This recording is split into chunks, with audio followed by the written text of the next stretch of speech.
I fondly remember my introduction to PowerPoint because it was by accident. I was working in a temporary position shortly after the birth of my son, and I was extremely bored. I opened the computer. It had Windows 3.1 on it, which tells you how long ago this was.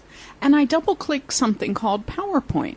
I had no idea what it was. I looked around and still didn't have any idea what it was, so I quickly closed it down.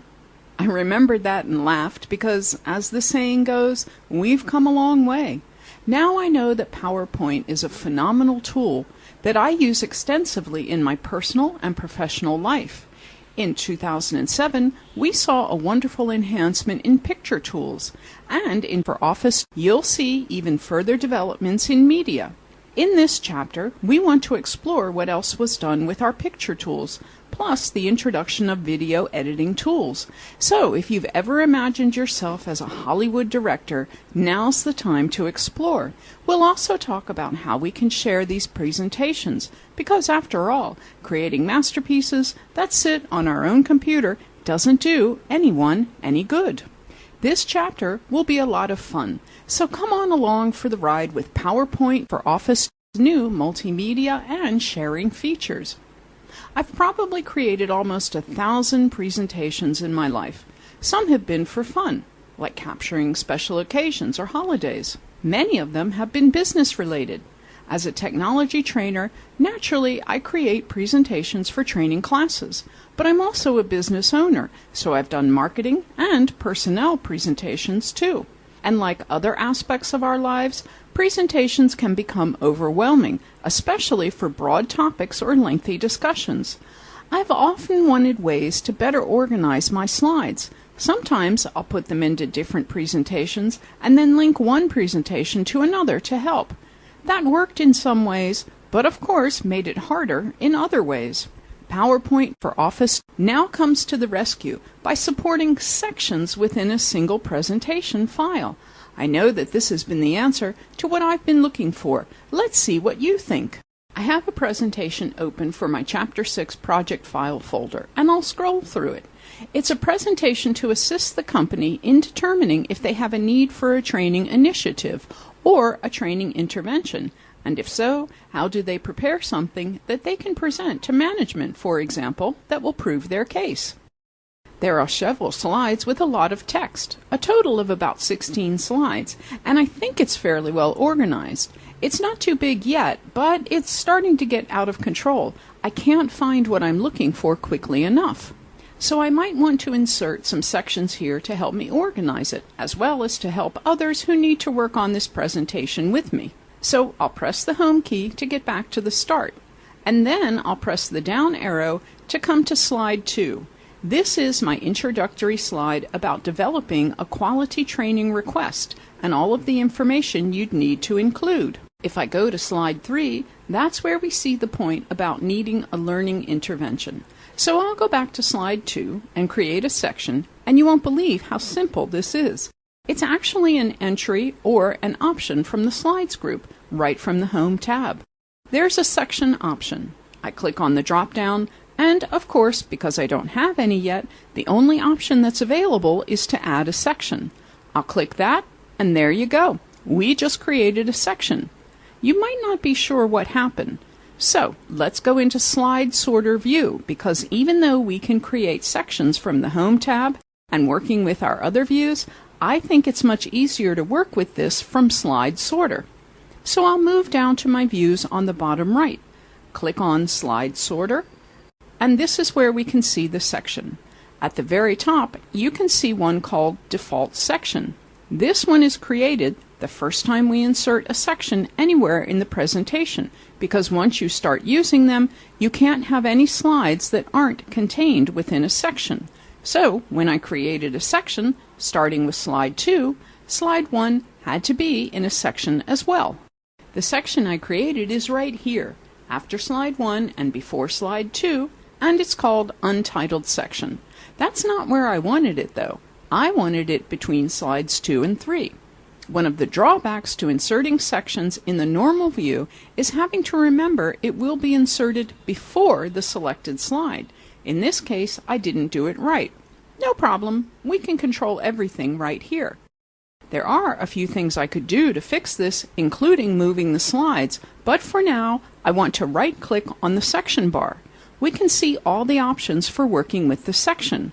We'll get back to these, but for now I'll choose Remove Section. Notice that even though I removed my section, the default section is still there. Although it's automatically created when necessary, it won't be automatically removed if you take all the others out. Once it's created, it's just as if you created it. Now I'll do this a different way. I'll click between slides 2 and 3, then right-click and choose to create a section here. There we go. Now you'll notice that when we create a section, it does include the divider bar and it pops all those slides down, so it will group all of the slides in a particular section together. I don't know about you, but I also don't prefer untitled sections. Once I get 4 or 5 of these, it's not going to be very useful. So naturally, like renaming a new folder or a new file, I'll right-click and choose Rename the Section. And I'm going to call this one Assessing Need.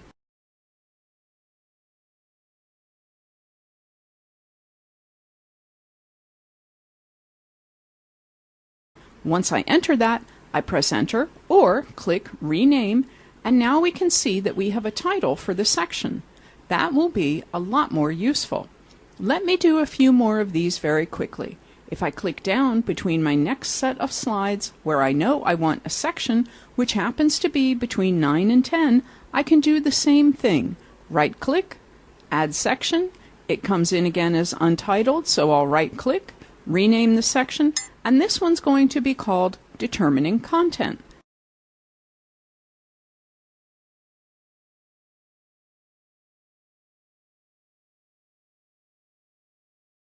Let's do one last one. This will go between 13 and 14.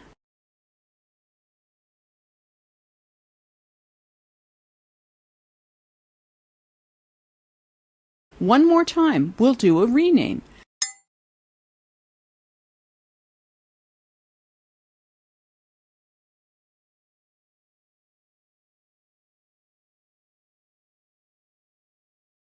So, creating sections, either from our regular slide view or from slide sorter view, is certainly easy.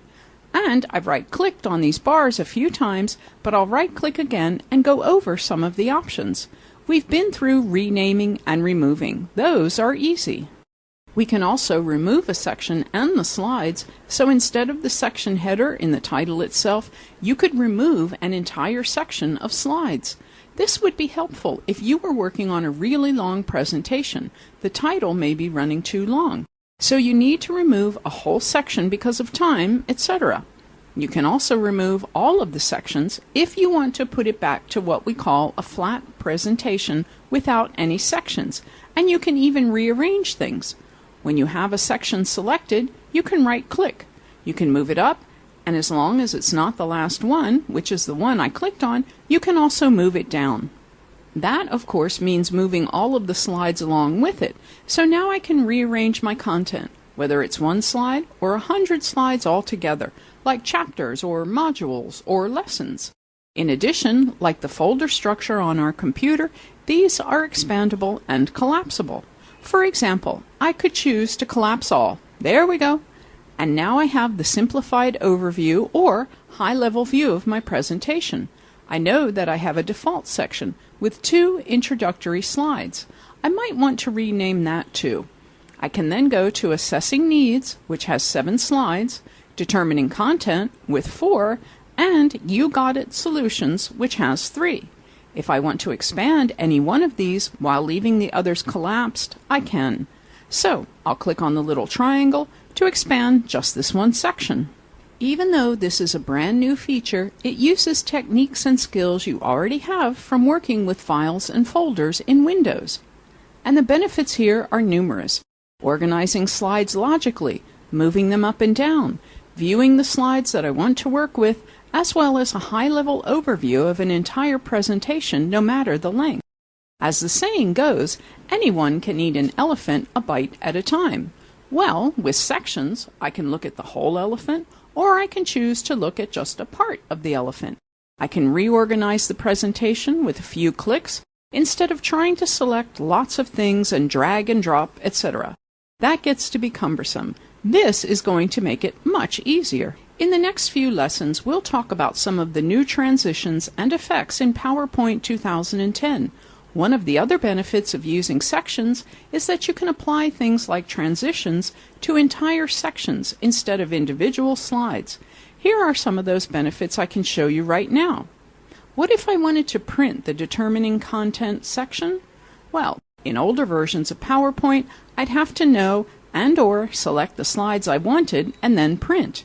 In 2010, I can go directly to print without having to remember all of that other stuff. I'll come to the top left of my screen, click on File to show you my Backstage view, select Print, and many of the options you'll see are very familiar.